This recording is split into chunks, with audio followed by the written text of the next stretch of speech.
Өзгөн шаарында дал ушундай 26 баш бир коро бир эндеги койлор сатууга чыкты.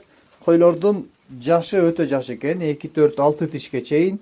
Арасында 2 козулуу, калгандары желиндерин толтуруп төл алдында турган кербези. Койлордун баасы 40 миңден суралды. Албетте кеми бар, содасы бар. Кимге жаккан болсо видеону аягына чейин көрүп байкап, анан кийин номерди калтырабыз.